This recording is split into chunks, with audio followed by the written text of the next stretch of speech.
Max, you're certainly no fan of the Eurozone's policies, and you've repeatedly pointed out the EU's disorganized approach so far. But now there seems to be a real solid and sweeping plan. Are you finally placated?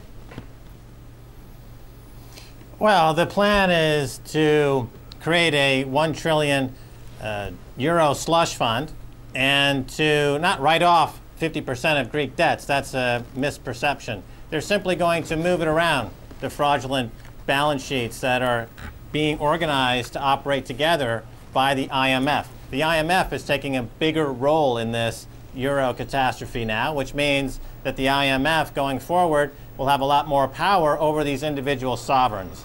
There'll be more austerity for the Greek people. There'll be another bailout required within 6 months, I guarantee it.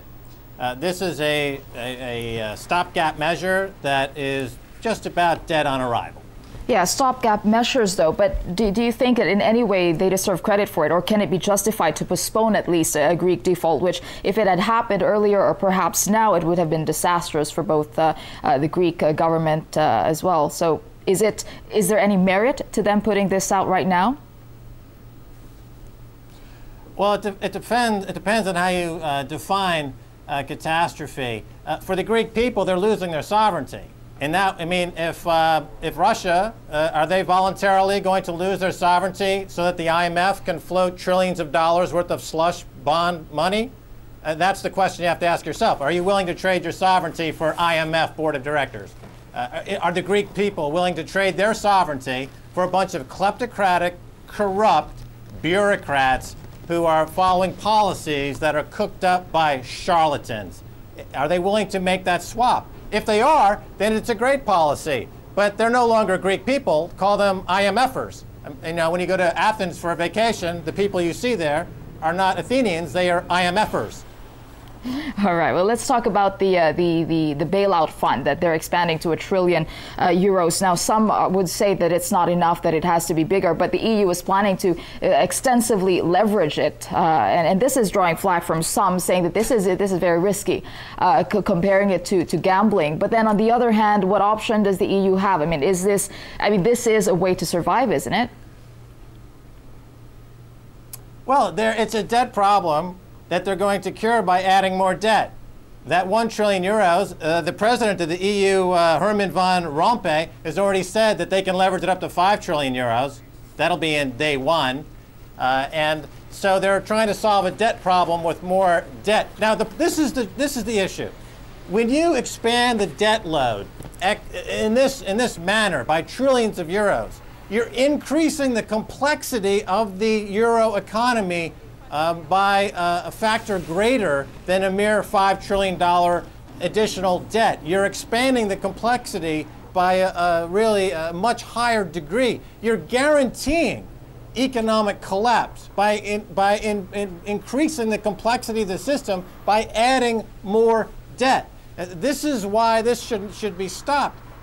In the next couple of months, you're going to be able to say that we staved off catastrophe for 2 months. But if you were truly interested in solving this problem, Greeks would default 100% on the fraudulent debt. They would contain their sovereignty, and banks would be forced to deal with the bad loans that they made. Why are we mollycoddling banks? Why are we giving them one set of laws and everyone else has a separate set of laws? It's because the IMF and their banking friends have taken a position above the sovereignty of any of these countries. They're not elected officials, and yet they are dictating terms to these people in these countries. Yeah, that's tyrannical. That's absurd. And not only that, but it's going to collapse. It doesn't work. Right, but speaking about the banks, I mean, there's being put a bit of pressure on them. I read that they're supposed to have 9% in capital buffers by next year. This will be the stress test.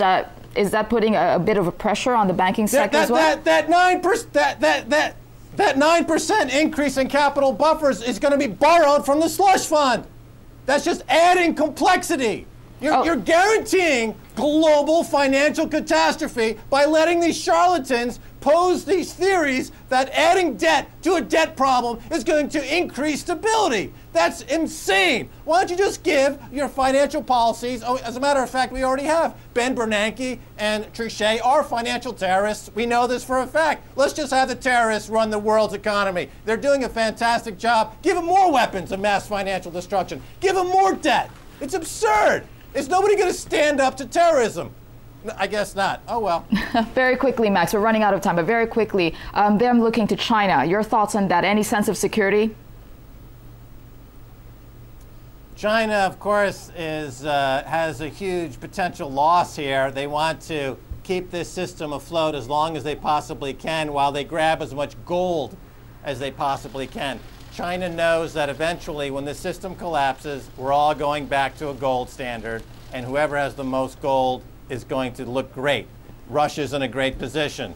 The U.S. has a lot of gold, but they've already loaned a lot of it out. So China knows that they've got a lot of gold, but they want to increase their gold stake until this system blows up, I guarantee it definitely will be a lot worse off 3 months from now and 6 months from now. You can stick a pin in it. It's definitely going to get worse. All right. Thanks very much for your thoughts there. RT's Max Keiser talking to us live from Paris.